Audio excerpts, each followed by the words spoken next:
మీరు కలిమా చదవాలి. లా ఇలాహ ఇల్లల్లాహ్ ముహమ్మదు రసూలుల్లాహ్. ఇది మొహమ్మద్ ప్రవక్త వారికి ఇచ్చినటువంటి కలిమాని మీరు చదవాలి. సో ఇద్దరు కలిసి చదివితే ఐఎమ్ సో హ్యాపీ. కొద్దిగా స్పష్టంగా గట్టిగా చదవండి. లా ఇలాహ ఇల్లల్లాహ్ ముహమ్మదు రసూలుల్లాహ్ సల్లల్లాహు అలైహి వసల్లం. ఓకే, మూసా గారికి రాసినటువంటి కలిమాని చదవండి. లా ఇలాహ ఇల్లల్లాహ్ మూసా కలీముల్లా. ఓకే, ఆ తర్వాత ఈసా గారికి రాసినటువంటి కలిమాని చదవండి. ఈసా రూహుల్లా. ఇబ్రాహీం గారికి రాసినటువంటి కలిమా చదవండి. ఇబ్రాహీం ఖలీలుల్లా. మొహమ్మద్ ప్రవక్త వారికి కలిమా ఏ భాషలో బోధించారు? అరబీలో. రైట్. రైట్. మూసా అంటే ఎవరండి ఇక్కడ? మోజస్. మోసే గారికి ఏ భాషలో బోధించారు కలిమని? ఆ కాలంలో ఇప్పుడు చూడండి Aramaic. Okay, there are different kind of versions. Okay okay. Okay, Aramaic అనొచ్చు, లేదంటే ఇబ్రాహిమిక్ అనొచ్చు, డిఫరెంట్ లాంగ్వేజ్ అనుకో. రైట్. ఈసా గారికి బోధించినటువంటి కలిమా ఏ భాషలో బోధించారు? అరామిక్ అండి, అరామిక్. ఈసా గారికి కూడా. ఈసా అంటే ఎవరో ఒకసారి స్పష్టంగా చెప్తారా? ఈసా అంటే ఈసా అలైహిస్సలాం. ఈసా ఆయన కూడా యేసు ప్రభువుల వారు, బైబిల్లో ఉన్నటువంటి యేసు ప్రభువుల వారు కూడా కలిమా బోధింపబడ్డది. అది ఏ భాషలో ఉందో మనకు ఆథెంటిక్ గా ఇన్ఫర్మేషన్ అయితే లేదు, కానీ ఒక భాష అనుకుంటాం మనం. ఏ భాష అది? అరామిక్ అండి. అరామిక్ అని అనుకుంటాం. ఓకే, దాని తర్వాత అబ్రహాం అని అంటాం. యాక్చువల్లీ మొదటి ప్రవక్త ఇబ్రాహీం మీరు అంటారు, అబ్రహాం వాళ్ళు అంటారు. మొదటి ప్రవక్త అయిన ఫస్ట్ మీరు ఇక్కడ అర్థం చేసుకోండి. ఇప్పుడు నేను అడగబోయే ప్రశ్న ఏంటంటే 1,24,000 మంది వచ్చిన ప్రవక్తలందరినీ మీరు విశ్వసిస్తున్నారా, విశ్వసించట్లేదా? ఎస్, విశ్వసిస్తున్నాం. సో ఇక్కడ అబ్రహాం గారిని, ఇబ్రాహీం గారిని, ఈసా అని అంటే యేసు ప్రభుల వారిని, ఆ తర్వాత మోషే గారిని కూడా విశ్వసిస్తున్నారు. 100%. రైట్. ఇప్పుడు ఇక్కడ మొహమ్మద్ ప్రవక్త వారు పీస్ బి అపాన్ హిమ్ ఎవరండి? సల్లల్లాహు అలైహి వసల్లం. ఓకే, ఆయన ఏ సందేహం ఇవ్వడానికి వచ్చారు? ఏ సందేహం ఇవ్వడానికి వచ్చారంటే ఆది నుంచి ఆదం అలైహిస్సలాం నుంచి కొన్ని బిరుదులు ఉన్నాయండి. ఇఫ్ యూ డోంట్ మైండ్, ఈరోజు నేను దీని మీద అధ్యయనం చేశాను. యాక్చువల్లీ అబ్రహాం వారు ఎవరంటే దేవుని యొక్క స్నేహితుడు అని వర్ణింపబడ్డది. ఖలీలుల్లా. రైట్. రైట్. ఆ తర్వాత యేసు ప్రభుల వారు ఈసా గారిని దేవుడి యొక్క ఆత్మ అని బోధించబడ్డది. దేవుడి యొక్క ఆత్మ. ఆత్మ కాదు, రూహుల్లా. అంటే ఏంటి? దేవుని ఆత్మనే కదా, దేవుడిచ్చిన ఆత్మ. రైట్. తర్వాత మోసెస్ గారు, ఆయనకి ఇచ్చినటువంటి దేవుడితో మాట్లాడేటువంటి వ్యక్తి అని చెప్పేసి అని అంటారు. చాలాసార్లు కలీముల్లా అంటారు. ఇప్పుడు మొహమ్మద్ ప్రవక్త వారు రసూలుల్లా అంటే దేవుడు పంపించిన. దీంట్లో రెండు ఉంటాయి, మీరు డిఫరెన్స్ మీరు బాగా అర్థం చేసుకోవాలా. ప్రవక్తల్లో బుక్ ఎవరికి ఇస్తారో వాళ్ళు రసూల్ అవుతారు. ఇప్పుడు మీరు అడిగబోయే ప్రశ్న, నేను అడగబోయే ప్రశ్న, మీరు వచ్చినటువంటి ఉద్దేశం ఇక్కడికే వచ్చి ఆగింది. నేను అడుగుతాను నెక్స్ట్. ఓకే, 3వ సూర 19వ ఆయత్ చదవండి సార్. దీన ఇందల్లాహిల్ ఇస్లాం. ఇన్నా అంటే నిస్సందేహంగా అల్లాహ్ దగ్గర ధర్మసమ్మతమైన ధర్మం ఇస్లాం మాత్రమే. ఇదండి దీని యొక్క తర్జుమా. ఇప్పుడు అల్లా పేరు అల్లా కాదు అని చెప్పి విభేదించినటువంటి బ్రదర్ షిరాజ్ కూడా అల్లా పేరు లేదు, అరబిక్లో అల్లా అంటే ఆరాధనకి అర్హుడు అని అర్థం అని అన్నాడు ఆయన. ఆ తర్వాత బ్రదర్ షఫీ గారు వచ్చారు, ఆయన కూడా అదే చెప్పే పరిస్థితి చెప్పాడు. ఇప్పుడు అల్లా పేరు నేనే అల్లాను అని చెప్పేసి అన్నారనే ఇంకో ఆయత్ 20వ సూర 14వ ఆయత్ అని ఉంది. దయచేసి ఫస్ట్ ఫయాజ్ ఖాన్ గారు మీరు చెప్పండి. దేవుడికి పేరుందా? ఉందండి, 100%. దేవుడికి పేరుందా? ఉందండి. ఖురాన్లో దేవుడికి పేరుంది. ఉంది. దేవుడికి ఏమని పేరుంది? అల్లా అని పేరు ఉంది. దేవుడి పేరు అల్లా అని ఉంది. ఎందుకంటే అల్లానే చెప్పారు, అన్ని అనల్లాహు లా ఇలాహ ఇల్లా అనా, నేనే దేవుణ్ణి, నా తప్ప ఏ దేవుడు లేడు, నేను అల్లాని అని చెప్పి ఉన్నారు. అల్లా ఎవరితో చెప్పాడు అట్లా? మోజెస్తో చెప్పాడు. నా పేరు అల్లా అని లేదు అక్కడ. నా పేరు అల్లానే ఉన్నాడు. పేరు అనే ప్రస్తావన లేదు. పేరు అనే ఉంది. నేనే అల్లాను అని అంటే ఆరాధనకి నేను ఒక్కడనే యోగ్యుణ్ణి అనే అర్థం వస్తుంది. అది తర్వాత చెప్పారు కదా, నా తప్ప ఏ ఆరాధ్యుడు లేడని చెప్పారు కదా, అల్లా అని చెప్పి ఏమన్నానే మోసే గారితో మాట్లాడుతున్నప్పుడు అరబిక్ అనే లాంగ్వేజ్ డెవలప్ కాలేదు.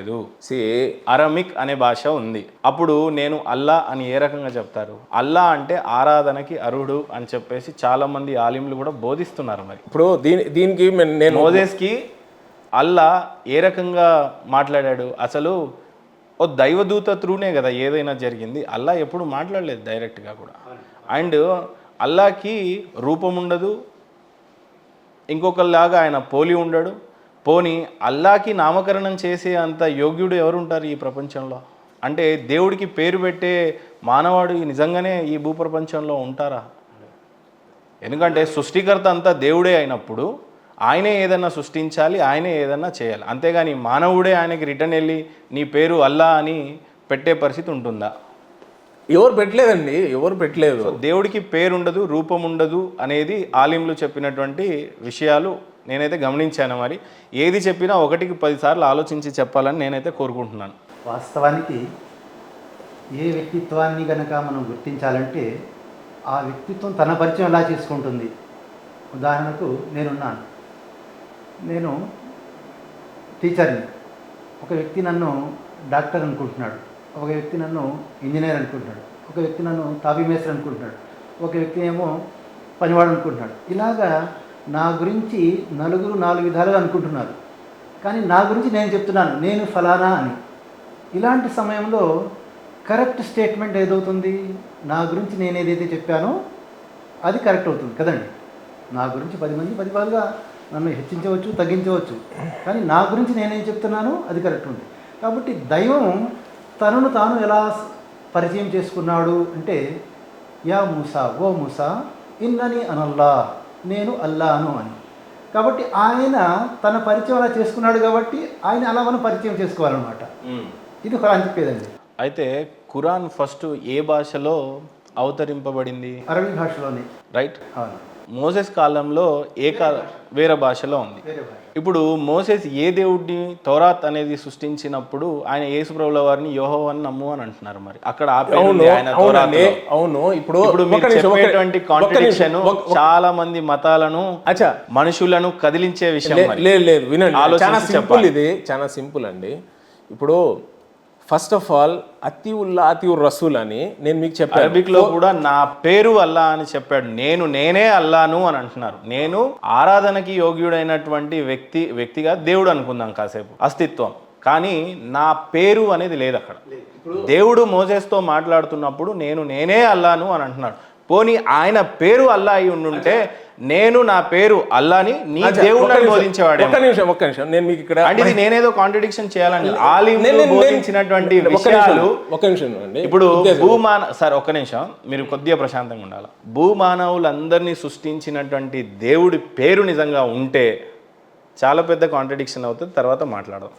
వినండి, ఆయనకి పేరు లేదు, రూపం లేదు, ఆయనకు పెట్టిన వాడి యోగ్యత ఎవరికి లేదు. కాబట్టి అప్పుడు ఆరాధన సర్వమానవులు అందరూ కలిసి ఆయనని ఆరాధించాలి. కాకపోతే ఇక్కడ యెహోవా అని అంటున్నారు, ఆయన ఓకే ఆరాధించుమని అంటున్నారు. తర్వాత ఇంకొకరు అంటున్నారు. లేదండి, వినండి నేనేమంటున్నా అంటే, ఇప్పుడు మీరేమంటున్నారు, మోజెస్కి అల్లా చెప్పింది అది అల్లా పేరు అని అరబ్బీలో కాదు కదా అంటున్నారు కదా. మోజెస్కి అప్పుడు అరామిక్లో చెప్పారు కదా, అది ఏది ఉంది ప్రూఫ్ చూపియండి. ఏమని? ఆ ప్రూఫ్ చూపియండి కదా. హీబ్రూలో చెప్పారంటున్నారు కదా. ఫర్ ఎగ్జాంపుల్ హీబ్రూ అనుకోండి, ఓకే 5 minutes కోసం హీబ్రూ అనుకోండి. ఇందాక మీరు మీ 1,24,000 మంది ప్రవక్తలను మీరు విశ్వసిస్తాను అని అంటే విశ్వసించాలి మీరు ఖచ్చితంగా. అప్పుడు మోసెస్ గారిని కూడా విశ్వసించాలి. మోసెస్ రాసినటువంటి గ్రంథం ఏంటి? ఆయన రాయలేదు. అదే మన దైవ ప్రవక్త అది ఇచ్చారు కదా, అది తౌరాత్ ఇచ్చారు కదా. అది ఏది అంటారు? తౌరాత్ ఏ భాషలో ఉంది? అది ఇవ్వండి, మీరే చెప్పండి కదా. తౌరాత్ ఇక్కడ భారతదేశంలో వినండి. ఇప్పుడు అక్కడ అల్లా వేరే భాషలో నేను అల్లా అని చెప్పి ఏ భాషలో మీకు తెలియదు. ఇప్పుడు తౌరాత్ లో గనక అల్లా పేరు అల్లా అని ఉంటే నిజంగా మీరు ఏది చెప్తే తౌరాత్లో అల్లా అనే ప్రస్తావన లేదండి. అవునండి, ఒక్క నిమిషం. ఏ ఆలింలనైనా మీరు ఫోన్ చేయండి, నేను కూర్చుంటా. తౌరాత్లో గనక వినండి నిజంగా మహేంద్ర గారు ఒరిజినల్ తౌరాత్ మీరు నాకు చూపించండి ఒకసారి. ఒరిజినల్ తౌరాత్ కాదు, ఒరిజినల్ ఖురాన్ కూడా మీరు చూపించలేరు. ఎందుకు చూపించలేము? ఎవరు రాశారు ఏంది? ఇప్పుడు మహమ్మద్ ప్రవక్త ఇమ్మీడియట్గా, ఇప్పుడు బైబుల్ ఎగ్జాంపుల్ కోసం చెప్తున్నా, బైబుల్ యేసువారు ఈ భూమి నుంచి వెళ్ళిపోయిందా 120 years తర్వాత రాశారని కొంతమంది చెప్తారు. వినండి, విశ్వసించాల్సిందే ఖురాన్ ప్రకారంగా. దాన్ని మీరు ఏ రకంగా కూడా తిరస్కరించడానికి లేదు. ఖచ్చితంగా మీరు నరకానికి వెళ్తారా? ఫస్ట్ మీరు వినండి. యాజ్ పర్ ఖురాన్, అంతే కదా సార్? ఫస్ట్ వినండి. నేనేమంటున్నా అంటే, అల్లా రబ్బుల్ ఇజ్జత్ ఒకటే ఒక గ్రంథం గురించి గ్యారంటీ తీసుకున్నాడు. దీంట్లో ఎలాంటి మార్పులు చేర్పులు చేయలేరు. ట్రాన్స్లేషన్ లో చాలా జరిగిపోయినాయి. Translation ఇప్పుడు అదే కదా కాదండి. బాధ. ట్రాన్స్లేషన్ జరగకపోయి ఉంటే నిజ దేవుడిని ఎప్పుడో తెలుసుకొని మానవులుగానే ఉండేవాళ్ళు. మీరు ఫస్ట్ ప్లీజ్ వినండి. ఒక మంచి వ్యక్తి వినే ఇది ఉండాలా. నేనేమంటున్నా, మీరు వినండి, ఓపికతో వినండి. ఫస్ట్ నా పాయింట్ కంప్లీట్ చేయండి. వాట్ ఐఎమ్ సేయింగ్ ఇస్ కే ఖురాన్ను ఇది మార్పు చేర్పులు ఒరిజినల్ టెక్స్ట్ మొహమ్మద్ ప్రవక్త గారు ఖురాన్ ఎవరి దగ్గర లేదు సార్. ఉంది అండి, ఎందుకు లేదు? ఏం మాట్లాడుతున్నారు? ఒరిజినల్ ఖురాన్ ఎక్కడుందో చెప్పండి, మనం ఇద్దరం వెళ్దాం. ఒరిజినల్ ఖురాన్ డొనేషన్స్ నేను స్వీకరిస్తాను, మీరు నాతో పాటు రావాలి. ఫయాజ్ ఖాన్ గారు అస్సాఫే సుఫా అని ఒక మదీనాలో ప్లేస్ ఉంది.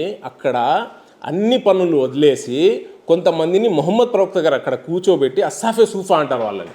ఎప్పుడైతే వినండి ఫోన్ చేయండి, ఒరిజినల్ ఖురాన్ ఎక్కడుందో కనుక్కోండి. వినండి చాలా స్పష్టంగా. మహేంద్ర గారు ఫస్ట్ లెట్ మీ కంప్లీట్. నేనేమంటున్నా, దైవ ప్రవక్తకి ఎప్పుడు ఒక విషయం తెలుసు, నాకు సూటిగా చెప్పండి. అవన్నీ ఎందుకు? ఒరిజినల్ ఖురాన్ ఉందండి. ఎక్కడుంది? నేను చెప్పేది ఇదే కదా. ఇది ఒరిజినల్ ఖురాన్ నేను కూడా బిలీవ్ చేస్తున్నా. మీరేమంటున్నారు? మీరు వినారండి చెప్పినటువంటి యాక్చువల్ గా చెప్పినటువంటి గ్రంథము మొహమ్మద్ ప్రవక్త వారికి, ఆ గ్రంథం ఎక్కడుంది అంటున్నా. Not at all accept. నేను మీకు మళ్ళీ అదే ఒరిజినల్ ఖురాన్ ఎక్కడుంది? మీరు వినండి, మీరు వింటే కదా. నేనేమంటున్నా, మొహమ్మద్ ప్రవక్త గారికి అస్సలు చదువు రాదు. ఆయనకి ఉమ్మి ప్రవక్త. ప్రశ్న అది కాదు సార్. ఆ సమాధానం చెప్పండి. ఒరిజినల్ ఖురాన్ ఎక్కడుంది అంటున్నా నేను మిమ్మల్ని. ఇదే అండి ఒరిజినల్. ఒక్క చుక్క కూడా డిఫరెన్సెస్ లేని ఖురాన్ ఇదే. ఇప్పుడు నా దగ్గర ఒక ఖురాన్ ఉంది, నాతో మీరు ఛాలెంజ్ స్వీకరించాలి ఇది. ఎందుకంటే ఇస్లాంని సమతమైన ధర్మం అని నేనే భావిస్తున్నాను. మీరు నాకు కొత్తగా బోధించాల్సిన అవసరమేం లేదు. ఇది ఒరిజినల్ ఖురాన్ అని నేనే భావిస్తున్నా. కాకపోతే నా చేతిలో ఉన్న ఈ 2 ఖురాన్లు ఈరోజు నేను తీసుకురావడానికి గల కారణం కూడా, అందులో ఉన్న వర్స్ ఇందులో ఉన్న వర్స్ సేమ్ మ్యాచ్ చేసి చూపించగలరు. ఇవి 2 తెలుగే. ట్రాన్స్లేషన్ అండి, అది అరబీలో డిఫరెన్స్ చూపించండి మీరు. ఇది 2 తెలుగు ఎందుకు ఇన్ని రకాలుగా మార్చబడ్డది? ఇదేమన్నా డ్రామానా? ఇది దైవ గ్రంథం అన్నప్పుడు ఇన్ని రకాల ట్రాన్స్లేషన్ చేయండి. మీ ఇష్టం, మీరు రాస్తారు. ఇంకో ఆలిం వస్తాడు, ఆయన ఇష్టం అనేటువంటి గ్రంథం రాస్తాడు. వినండి, ఇది అంత డ్రామా కదా. ట్రాన్స్లేషన్ మీరు ఒరిజినల్గా ఒప్పుకోవాలా. ఇస్లాంలో జరిగినటువంటి కొన్ని అనేకమైన విద్వాంసాలు, తప్పులు, బాధలు రాసినటువంటి వాళ్ళ తప్పు, మీ తప్పేం కాదు, నా తప్పు లేదు. మీరు ఎక్కువ పెద్ద వాక్యాలు యూజ్ చేస్తున్నారు. దయచేసి మీరు సూరా 33:57 చదవండి. దాంట్లో అల్లా తాలా మీకు వార్నింగ్ ఇచ్చి ఉన్నాడు. మీరు ఎలా పడితే అలా దేవుణ్ణి కానీ దైవ ప్రవక్తను చేస్తే మీకు ఇబ్బంది అవుతుందని నేను మీకు ప్రేమించే వ్యక్తిగా చెప్తున్నా. ఇక్కడ సృష్టి రూమ్ లో చూడండి, అన్వేషించాలి, ఒకసారి ఆలోచించి చదవాలని ఇందాక మీరే చెప్పారు. అది కూడా అల్లానే చెప్పాడండి. You are nowhere concern to give me a warning that Allah is giving to me. నిన్ను సృష్టించిన సృష్టికర్త, నన్ను సృష్టించిన సృష్టికర్త ఒకడే అన్నప్పుడు దేవుడు ఏదో మీ ఆస్తి, మీ సొత్తు అని మీరు భావించక్కర్లేదు అనేది నా ఉద్దేశం. ఇప్పుడు దేవుడు నేను నమ్ముతానని ఆయన చెప్పింది నేను నమ్మకపోతే ఏం నమ్మినట్టు?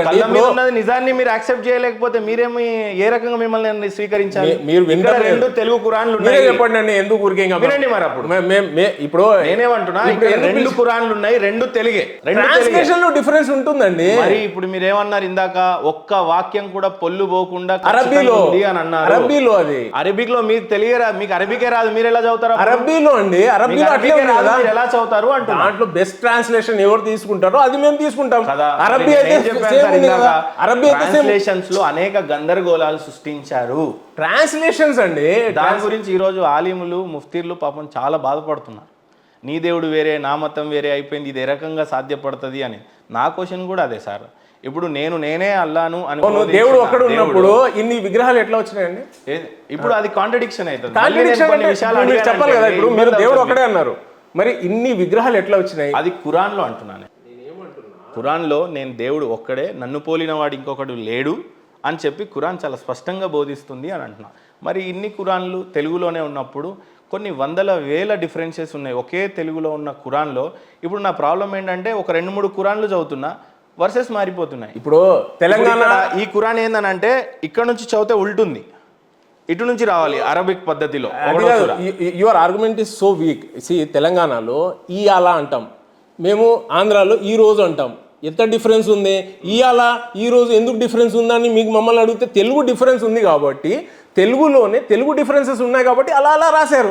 కానీ అంతే కదా. మీరేమన్నారు? ఏమన్నా అది ముందు ఉండాలా మీ ఆన్సర్ సమ్మతమై ఉంటుంది. సరే మీకు అర్థమైంది కదా, సంతోషం. వివాదం ఏం మీకు చేస్తున్నారు? మీకు ఒక్క అర్థమైంది. లైన్ ఒక్క చుక్క కూడా మారలేదు అన్నారు. ఇక్కడే 2 ఖురాన్లు ఉన్నాయి తెలుగులో. తెలుగులోనే నేను ఒక ఒకే నిమిత్త మాటకి మాత్రమైన నార్మల్ మనిషిని ఒకే మాటకి 2 పదాలు తెలుగులోనే ఉన్నప్పుడు అండి యాస మారింది, పదాలలో ఉన్నటువంటి యాస మారింది, అది వాస్తవం. అయితే ఖురాన్ అని దేన్ని అంటారు అంటే దైవ ప్రవక్త మహానీయ మహమ్మద్ ఏదైతే దైవదూత ద్వారా వచ్చిందో అది మాత్రమే ఖురాన్. మిగతావి ఖురాన్ యొక్క అనువాదాలలో యాస మారింది, ప్రాంతాన్ని బట్టి యాస మారింది. ఇప్పుడు స్పష్టంగా మీరు చెప్పండి సార్, ఇది దేవుడి పేరు అల్లా అని ఖురాన్ పేరు అని లేదు, దైవం తనకు తానుగా అల్లాగా పరిచయం చేసుకున్నాడు కాబట్టి ముస్లిం సోదరులందరూ అల్లాగా ఆయన్ని పిలుస్తారు. దైవ ప్రవక్త కూడా అల్లానే అని పిలిచారు కాబట్టి ఇదే ఖురాన్లో అల్లా అండ్ దైవ ప్రవక్తని ఫాలో కామని చెప్పారు కాబట్టి దైవ ప్రవక్త కూడా అల్లా అని చెప్పారు కాబట్టి మేము కూడా చెప్పాలి. కూడా ఆరాధనకి అర్హుడైన ఆ దేవుడిని కొలవండి నమ్మండి అని అంటున్నారని దాని అర్థం ఆలింలు చెప్తున్నారు. లేదండి, మీరు ఒక్క 2 minutes ఇవ్వండి. నేను ఒప్పుకున్నంత మాత్రాన మానవాళికి వచ్చిన వాస్తవం లేదు. ఏదేమైనా ఆలింలకు తెలుసు, ముఫ్తీలకు తెలుసు, మీకు కూడా తెలుసు. ఒక లాస్ట్ పాయింట్ నేను చెప్తా. యూదులు దగ్గర ఉన్న తౌరా ఒరిజినల్ లేదు. ఎందుకంటే మోజస్ వారు అదే రాళ్ళ మీద రాసుకొని తెచ్చారు. దగ్గర ఉన్నటువంటి వినండి ఏవైనా సరే ఎవరి దగ్గర ఒరిజినల్ లేవు సార్. సో వినండి వినండి, ఒరిజినల్ అండి ఎక్కడుంది అనేది నా ఉద్దేశం. ఇదే కదా ఒరిజినల్. మీ భాషలో ఇది ఒరిజినలే అన్న. ఒరిజినల్ 1000% క్వశ్చన్ ఏంటంటే జిబ్రియల్ చేసినటువంటి బోధన మొహమ్మద్ ప్రవక్త వారికి పీస్ బి అపాన్ హిమ్ ఆ ఖురాన్ ఎక్కడుంది అనేది నా ఉద్దేశం. ఆ ఖురానే ఇప్పుడు దాని గురించి స్పష్టంగా చర్చించుకున్నట్లయితే అసలు ఖురాన్ అంటే ఏమిటి తెలియాలి ముందుగా. ఖురాన్ అంటే పుస్తకం కాదండి, వహీ. పూర్తి సృష్టిని సృజించిన సృజనకర్త మానవ అవసరాలకు సంబంధించినటువంటి సమస్తము ఇచ్చాడు. దానికోసం మానవుడికి పుట్టుక 2 విషయాలు ఇచ్చాడండి. ఒకటి పంచేంద్రియాల ద్వారా మనిషి గ్రహించి జ్ఞానం అర్జిస్తాడు. రెండవది బుద్ధి జ్ఞానాలు. ఎక్కడైతే పంచేంద్రియాలు పనిచేయవో అక్కడ బుద్ధి జ్ఞానాలు అతనికి మార్గదర్శకత్వం చేస్తాయి. ఈ రెండింటికి అతీతంగా మనిషికి ఇంకోటి అవసరం ఉంది. అదేమిటంటే ఈ రెండింటిని, పంచేంద్రియాలని బుద్ధి జ్ఞానాలను దైవచిత్తంగా నడిపించడానికి దైవం ప్రతి కాలంలో కూడా మార్గదర్శకత్వం చేస్తూ వచ్చాడు. దానినే అరబీ భాషలో వహీ అంటారు. దాంట్లో సంస్కృతంలో శృతి అంటారు. శృ అనే ధాతు నుండి శృతి వచ్చిందనమాట. శృతి అంటే దైవవాణి, పలుకు. అది ఆయా కాలంలో ప్రవక్తల దగ్గరకు వచ్చేది. ఆ ప్రవక్తలు దానిని ఉన్నట్టుగా దాన్ని గ్రంథస్థం చేసేవారు. ఆయా కాలంలో దాన్ని గ్రంథస్థం చేసేవారు. అయితే ఆ గ్రంథస్థం చేసే దాంట్లో పొరపాటు ఉండవచ్చు కదా అని కనుక ప్రశ్న వేసుకున్నట్లయితే దైవం అలాంటి వాళ్ళని ఎన్నుకోడు. ఎందుకంటే ఆయన జరిగే వల్ల పొరపాటు వల్ల మొత్తం మానవాళికి నష్టం జరిగే అవకాశం ఉంది. కాబట్టి దైవం ఎలాంటి వాళ్ళని ఎన్నుకుంటాడంటే వాటిని విన్నట్టుగా దాన్ని గ్రంథస్థం చేసే వాళ్ళని ఆయన ఎన్నుకున్నాడు. ఆ పరంపరలో వచ్చిన వారే మహమ్మద్ వారు. ఆ పరంపరలో వచ్చిన దైవవాణియే ఖురాన్ గ్రంథం అండి. కాబట్టి పుస్తక రూపంలో ఇది రాలేదు, కేవలం వాణి ద్వారానే వచ్చింది. ఆ వాణిని మహమ్మద్ వారు గ్రంథస్థం చేయించారు. అంటే శిష్యులు రాశారు, దాన్ని అథెంటికేషన్ దైవ ప్రవక్త ముహమ్మద్ సల్లల్లాహు అలైహి వసల్లం చేశారు. అయితే శిష్యులు ఎక్కడ రాశారు, దేనిపైన రాశారు? పేజీ పేపర్ల మీద రాశారా అంటే అప్పుడు పేజీ పేపర్లు లేవు, చర్మాలపైన. ఎస్, ఇప్పుడు కరెక్ట్ కదా, ఇప్పుడు చర్మాలు లేవు. ఒక చర్మం ఏదైనా 100 సంవత్సరాలకు పైన ఉండదు, ఎక్స్పైర్ అయిపోతుంది. అది ఒక ఖురాన్ గ్రంథంగా ఎందుకు మారిందో ఫస్ట్ మీరు తెలుసుకోవాలి ఫయాజ్ ఖాన్ గారు. నేను అన్వేషించాను, నా అన్వేషణలో మీకు చెప్తున్నాను. వాస్తవానికి ఇందాక మీరు ఏమన్నారు, దైవ ఖురాన్ ఇదే ఒరిజినల్ అన్నారు. కాదు, కానీ ఒరిజినల్ మనం విశ్వసించాలి. అందులో ఏదైతే ఉందో ఇందులో అదే ఉంది. జంతువుల చర్మాల మీద రాసింది పెన్నులు కాదు, వాటి ప్రక్రియల వల్ల. అయితే ఇప్పుడు జంతు చర్మాలు ఎక్కడున్నాయి మరి? 1400 సంవత్సరాలు కావస్తుంది కదా. మీన్స్ అండ్ టూల్స్ మారినవి కానీ వాటి యొక్క పదాలు మారలేదు. అయితే ఒక వ్యక్తి మారలేదు అని నేను నమ్మను అని అనుకున్నా, అతని వ్యక్తిగతం అది. ఒక తప్పే వ్యక్తి లేదు. నమ్ముతాడు, అతని వ్యక్తిగతం అది. దానివల్ల ఆ. ప్రపంచానికి వచ్చిన వచ్చిన నష్టమే లేదు, నష్టం అది ఆయన లేదు. వ్యక్తిగతం. అవును, వ్యక్తిగతం అది. రైట్. కాబట్టి మా విశ్వాసం ఏమిటంటే ఏదైతే జిబ్రాయిల్ దూత ద్వారా మహమ్మద్ వారికి అందజేయడం జరిగిందో ఓకే. అది అక్షానుసారం ఇప్పుడు కూడా ఉంది అని. ఇప్పుడు కూడా అయితే దాని యొక్క మీన్స్ అండ్ టూల్స్ మారాయి. దాని ఏవైతే సాధనాలు ఉన్నాయో సాధనాల్లో మార్పు జరిగిందే కానీ పదాల్లో కాదు.